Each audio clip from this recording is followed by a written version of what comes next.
check the mic and make sure it sound right, boy. Okay guys, this is part 2 of this restore of the Cobra 2000. I've already got this new meter in. Here's my old meters.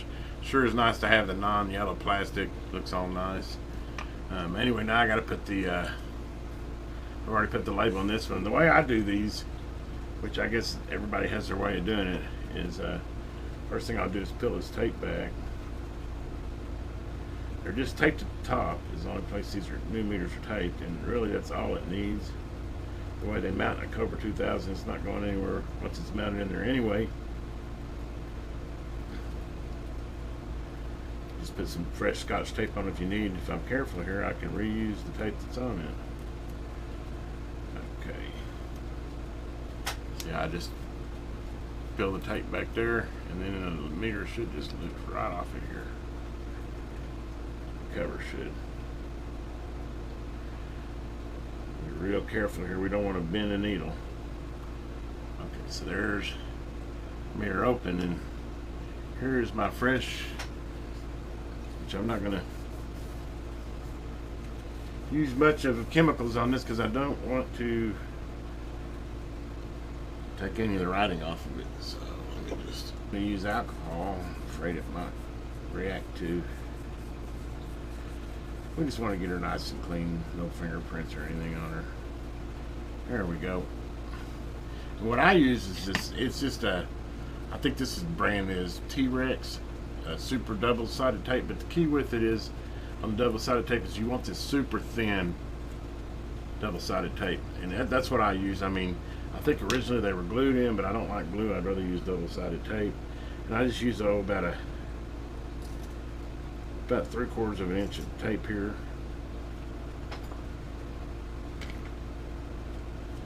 And then all I'm going to do is put it on the back here so you can see how it was glued before. I'll just put a little piece of double-sided tape on here. This stuff's super sticky. The nice thing about this is if you ever had to replace the meters again, you could just get a blade behind it and cut the tape and get the little label out of there without tearing it up. And that's the whole idea here. And I don't like the way that one's going. Oh, I got it. There we go. You see it? See how thin it is? It almost looks like Scotch tape on the back of there. Now that I'm just going to gently slide it underneath the meter.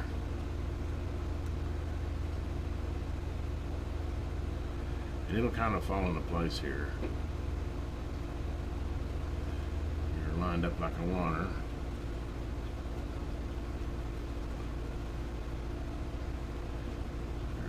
And then I just give it a good press. And I promise you, with this tape, that meter ain't going anywhere. You'll have to cut it out, or the label. There you go. So I didn't never touch the meter. And then all we want to do is just put the cover back over it. Make sure it sets flush, which it does. And I'm just going to reuse the tape since it's new tape. And there we go. One meter replaced, or one label replaced on the meter. So the next thing we need to do is we need to go in here and solder these in. I did take pictures of it so I know which one goes where. And we'll get these soldered in here, and then I'll be back. My idea here is I'll get in a little bit more here later. Let me go and get these meters back on. I want to get it. I got it unstable right now. You kind of have to take the front off, at least to this level, to be able to get into the screws to replace the meters. So I want to go ahead and get the meters back in, soldered in, and then I've already got myself prepped up with the LED lights. I've already got them in there. These are incandescents with LEDs here and here, which I use the original rubber garments. And this piece is a piece that supports it behind the meters and keeps them in the display here.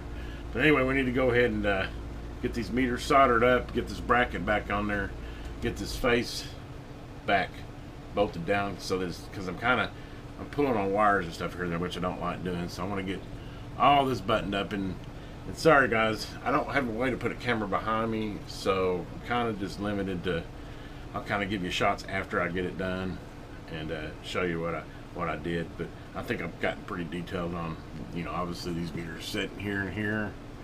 Of course, the SWR goes to the left, and the as you can see, they just sit in here like this.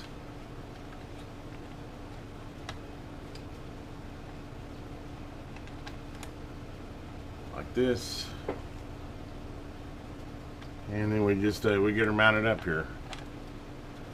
It's got a little, if you can see, it's got a square highlighted ridge around there, and that ridge is going to fit right in that piece right there on the inside. It's a little bit tricky, and like I said, I can't get a camera behind me, so let me get this done. Okay, guys, I got my meters all soldered back in and prepped, ready to go. One other thing I need to mention is these little pieces of foam here. If you look at the stock ones, it's got some little foam there. It just kind of keeps it from vibrating and gives a little bit more support on the metal bracket. I just use some double-sided tape. It seems to work just as good. In fact, I don't even peel the other side of it because it just needs the foam support there. But anyway, just kind of a FYI, after you get your meters soldered up, you need to go ahead and put that foam support. If you don't, the meters will rat around in there. But anyway, let me go ahead and get back to next thing I do is I'm going to put this bracket up here. It supports it. I'll come back and show you once I got it screwed in there. Okay, guys, there's the meters all hooked up, and you can see where those little foam pieces are, how they support that bracket there. But that's one set of meters mounted all back in. Now all you got to do is put the lights back in, which these just slide in like this. These are your LED lights right there. Right there. You think I ought to replace all of the lights with LED or just the meters? Those indicator lights don't really need LEDs. Of course, one thing about LEDs is, interesting thing is, it looks like you got two stock ones, and then this be the AM one. I think I might replace the one that's been replaced, but leave the two stock ones, and I'll have some spares too. I'm just talking to myself. But now we need to get this front mounted back up, which, as you see, I have it all dismounted, which really those 4 screws there on each side will get that solidified back up, and then we'll get back inside the radio, start wiring up the LED lights, which there are these yellow wires here, which are a little bit different. Incandescent doesn't matter whether it's AC or ground side. On LEDs it does, so I have to play with that a little bit and figure out which way it works. Anyway, let me get back to putting her back together. Which, by the way, guys, you've got 2 screws on each side, and then you've got these 3 here, here, and here. They're all recessed screws. That's what holds this front piece on to the radio. Of course, obviously, to get it completely off, you'd have to take all the potential meters off. But anyway, that's how you loosen the front, and at least I can twist it back, and I was able to get in there and get this, because with this frequency counter here, which I guess you could pull it to do it. But anyway, just kind of show you how it's bolted in there, and then of course then you got your metal shield, and then you got the wood that goes over it. But anyway, I'm on working on getting these LEDs wired up here, which will go to these 2 sets of wires. Okay, guys, got the meters all back in. As you can see how the foam fits in there. Got my LED lights in there. Went ahead and replaced the AM one. I might go ahead and replace those. Ran out of heat shrink, so I'm going to stop doing the lights for now. But as you notice, I heat shrinked everything. There's no more black tape in there. Got her all cleaned up there. Looking pretty good that way. I will go ahead and power it up. As you can see, we've got nice lit meters. By the way, I'll show you a little trick here. Notice how, let's see if I can get a good view of that. I don't know if that's getting far enough back or not. Notice how this one's kind of smooth and that one kind of has like a highlight. Well, if you take your LED out and get you a black marker, black paint works good too, and just cover the tip of the LED with the marker, which has blinded me, but just I don't know if you can see it or not, but basically I'm just coloring the end. Black paint works even better, but I don't have any right now, so we use the black marker. It works good anyway. And as you can see, I just black markered the end tip of it, and then what it does is it diffuses it to where it doesn't have like a highlight like it looked at. Watch, let me put it back in and you'll see the difference here. It's a little secret I learned about these LEDs. They've got some ones that are supposedly more diffusion, but I haven't had any luck with them. But see the difference? Now it doesn't have that. It's more even across it because it's lighting from the back, not just spotlight in one spot. But it just diffuses the light a little bit better. If I could find the right LEDs, I would. The ones that are not so spotlighted are more. I don't know what the word for that is. But anyway, those meters look great now. Brand new meters in there. We're moving along. Next up, go in there and start cleaning up some more stuff. Anyway, just wanted to show you that as we move. I got to clean the knobs. I'm getting there. Okay, guys, as you can see, I've got my meters all installed. Got the front pretty much cleaned up. Got the signal meter. There's your SWR meter. She's working just like she should. As you can see, my signal meter is just moving away. I don't have my speaker hooked up right now. But as you can see, we have full functionality, full output. We're looking good. I'm going to kind of dig in here and show you a couple of things I did find about it. It's a unicorn. I'm really happy with it. Totally good functioning radio. I got her cleaned up. Nice new meters in her. She's looking good. Well, guys, I've been working on this radio. I've been aligning it, getting her all ready to get back up, and I was hoping it was a unicorn and never been messed with other than an expansion, but I've run into a couple of weird things. One is that it had the clarifier open, and I have tried chasing it back, and it's got a couple of parts they pulled on it, a diode, and I believe it was a resistor, and unfortunately the diode they say is unobtainium now, but apparently you can do like 2N4007s in series and get the same. But anyway, I was going to try and reverse it, but it doesn't really matter anyway, because on the clarifier, they disconnected the yellow wire off the PC board and rerouted it around over here to 8 volts. And which is fine. I can take it off the 8 volts and do the reroute, but I don't know where. I've looked at schematic, I can't figure out where the yellow wire off the clarifier actually went on the PC board, and then I'd have to replace those two parts and probably realign it again after that. So I mean, it's working good. I'd probably just leave it alone. I'm not a fan of an open clarifier, but this one seems to be functioning well. I was talking on it and everything was good. The other weirdness is try to get a good view of that. Let me light this up. I don't know what weirdness they got going on here, but as you can see behind the final, they got like a resistor with paste on it, and it feeds on, it looks like, I don't know, this is the collector of the final, and then it feeds over here to the circuit board, and I mean, it's almost a short. It's almost touching up against the case. I don't like this at all, and I don't even know what it's for. Is it for like a swing mod or something? I don't know, but I think I'm just gonna, I mean, I've looked and I can't figure out. I think I'm just gonna take it out and see what it does to the radio, if it affects it any. I don't know what they were doing here. And the weird thing is if you turn over and look where that wire actually solders, it appears, to VR5, which is like a meter adjustment. So maybe the meter was too high, and I don't know what they were doing here. But one thing I don't like, this hanky-panky, I don't know if you can see that, to where there's a resistor with paste stuck up behind the final. And it's not even a good job. I mean, it's like they bent the wires, they didn't put no shrink wrap. It's like almost touching the case there. That's just hanky. But other than that, I have not found any other mods on the radio, and I don't know what they were doing there. But I think I'm going to go ahead and pull it out, keep my fingers crossed that it doesn't affect anything. I don't see how it could. I think it'll affect more the way it is now. This is, why would they do that? I don't know. Anyway, just kind of giving you an update where I'm at. I've already got everything clean, tightened. I mean, I'm sitting pretty good as far as getting her back up and running. Went through and aligned the synthesizer. It was really good anyway. Just small tweaks there. Everything I'm finding on it, whoever aligned it did a good job. I mean, all in all, we got a great radio. Oh, and they moved this coil here. It's supposed to be on the other side. So why did they pull it off and move it to the back side and do this hanky-panky here? I just hope they didn't like take some other parts out, or I don't know what the vision here was, is why they did this. Doesn't make any sense to me. But anyway, we're going to pull it out and see if it makes any difference. Oh, also, it doesn't have a stock 1969. It's got a 1307, which is a good replacement, but I might go digging in my pile and find me an old radio with a good 1969 and put a 1969 back in here. Maybe that's why they did this, because of the different final. I don't know. It's not making any sense to me. Maybe one of you guys know. Weirdest thing I ever seen for a mod.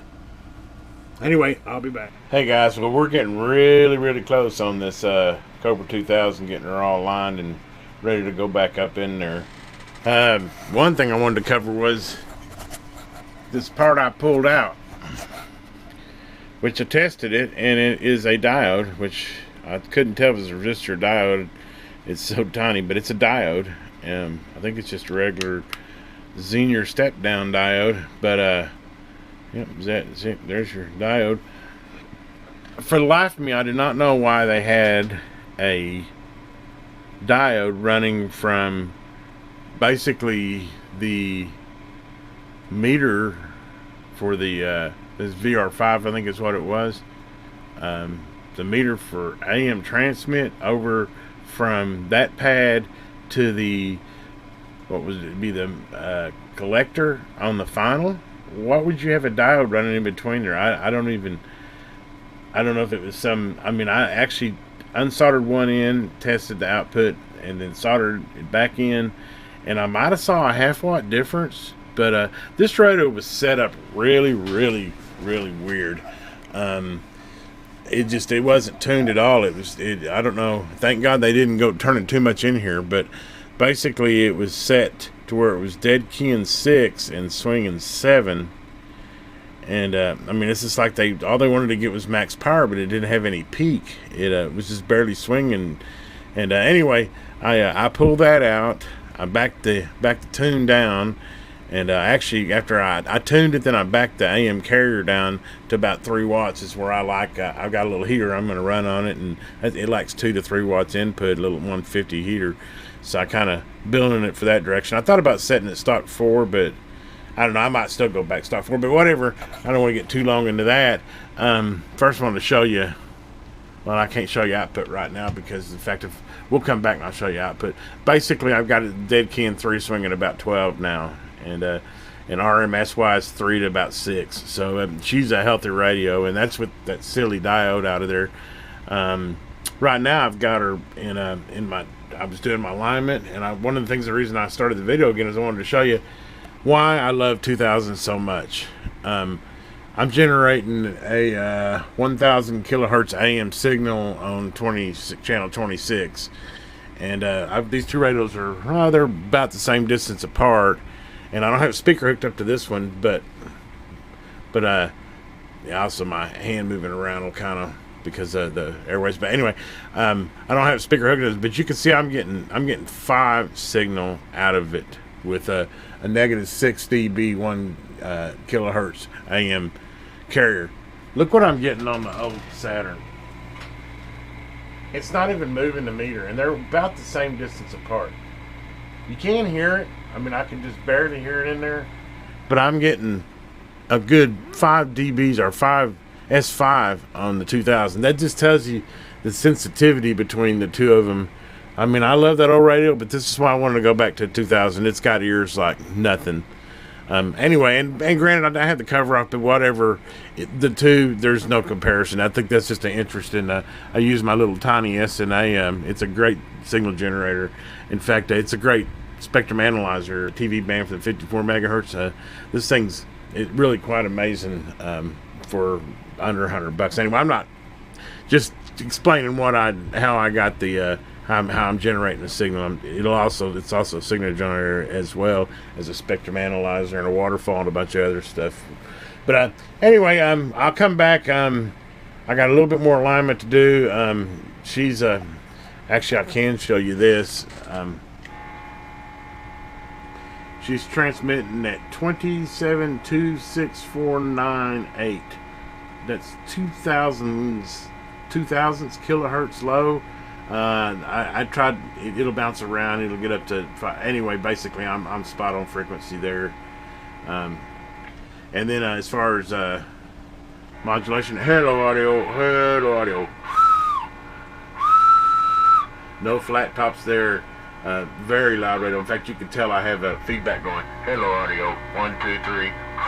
Testing. 1 2 3. Hello audio. So as you can tell, it's got good, strong audio, and it's dead keying about a little under 3 watts, swinging about 12 where I want it at. perfect for running a little heater in it. Anyway, I'm getting down to the final of it. She's looking good. I do think I'm going to go ahead, especially if I get a bunch of likes on this video, and I'm going to go ahead and relabel it. I think it'd really be nice to touch this thing off with a brand new label set, make it look brand new. I mean, even with me cleaning off a little bit of this, it's still, you know, it's old. I mean, I got the yellow off of it, but some of the whatever coating they had there is kind of wearing off. It could use a new label on the front. I mean, it's a radio, it deserves it. They're kind of pricey. They want like $50 for them, but hey, I think it's worth it. Like I said, especially if you get a bunch of likes. Anyway, I'm rambling on too long. Let me go ahead and finish up my alignment here. Okay, guys, we're on the last part of, I've already done the synthesizer, I've done the transmitter, and now I'm doing the final alignment of the receiver. I had to bring it out here to the big bench. I needed to use my BK signal generator here. Got her on channel 20. I got her set to 300 microvolts per manual, 30% modulation. And here's what she's doing at minus 90 dB. Here, I'll just go ahead and, I've got the meter running, but I'll go ahead and switch you over to the speaker so you can hear it.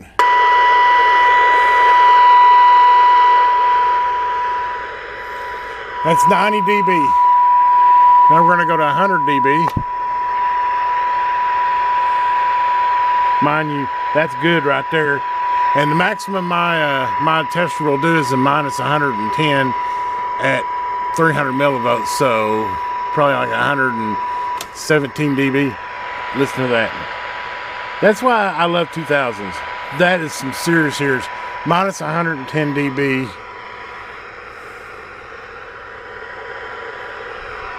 Minus 110 dB. And if you look over here on this meter, here we're at negative 10, so we're, I would say 117 to 120 dB that we're still hearing a signal. This radio is going to receive, I guarantee you. Anyway, guys, we're getting real close to being done with this. I think I'm going to go ahead and stop with part 2 here, and part 3 I'm going to go ahead and get it all back together, and we'll do a final run over it. But that was the last piece I had to do. I got some cool stuff I'll show you in the final 2. Anyway, guys, let me go ahead and get this one done. If you haven't already, please give me a thumbs up, subscribe to my channel, and as always, have a great day. This is the Electron Man.